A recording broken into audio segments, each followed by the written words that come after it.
Read all about it. TV show host gives away fantastic prizes. Read all about it. Oh, don't read about it. Live it by sending an entry just like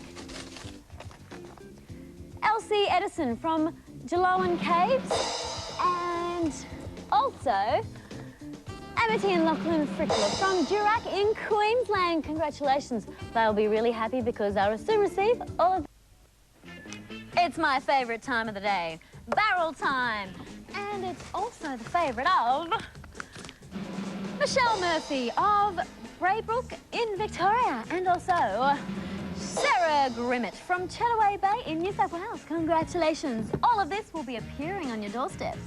The Fairy Lights Mystic Theatre from Colorific. A groovy backwards jigsaw puzzle from Mattel. A World Championship Wrestling Pack from Warner Brothers. A Wacky Walker from Moose. Ghostbusters 1 and 2 on video with popcorn from Columbia TriStar. Small World from Hodder. The latest CD by Cubby House from Festival. A Uno Stacko from Mattel. And all of these goodies from Mike and Jack. Oh, what more could I... Okay, I know I'm not supposed to be here. But what if you guys duck out to feed the cat or whatever and miss what's coming up next? Anyway, later in the show, we will have some of the best inline skaters in Australia right here in the studio, so stick around. And meanwhile, here's the Bunster. No more cartoons. We have live action here today with some fantastic inline skaters. Now, our special guests for today are Peter Lynch from Skateboard World, Lizzie, Paul and Sean. Now, while they're skating in the background, can you tell me a few things about inline skating? Like, I grew up wearing these when I was very, very, very young. Now, can you tell me the main differences? Well, Karen, you must have been very young because they are a very old pair of skates. You must have got those from your grandfather, I think.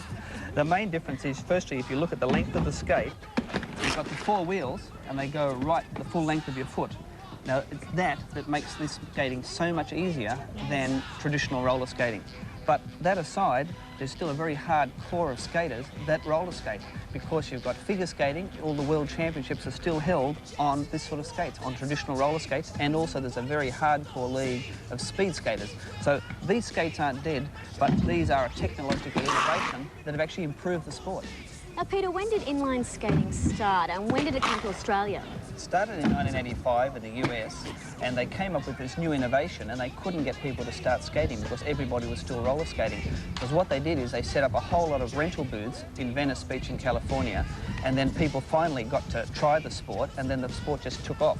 But it took about 3 years before it came to Australia, and we saw our first skates around 88, 89. Are there different types of inline skating? Sure.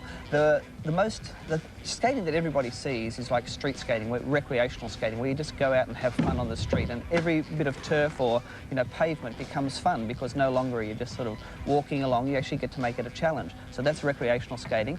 The other part that is really good is actually the aggressive skating, which is done on half-pipe ramps, and they do some of the wildest tricks you can possibly imagine, death-defying stuff, but it's just really, really exciting and tremendous fun. When you get weightless on the ramp, it's just unbelievable. Sounds dangerous. Oh, it's risky stuff, but when you pull off the tricks, it's just unbelievable. Fantastic. Now, we've set up a jump ramp here, and when the skaters come around, can you talk us through the action? Sure. So what Paul's going to be doing is a kick by the look of it. That's it. It's just a tuck. Shawnee's doing, it's the other guy, an actual air, where you actually jump from one section to the other. They're amazing, aren't they? Now, some people will just be happy just to be able to stand up on the things.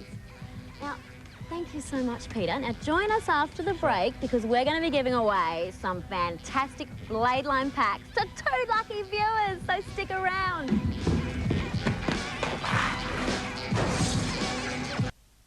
Space is a very, very serious subject.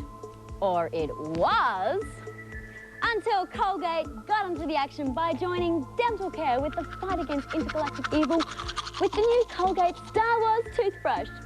I guess the toothbrush is sort of like a mini lightsaber. Saber, tooth, saber, tooth, saber, tooth. Saber tooth. Spooky. But what really isn't spooky is the fantastic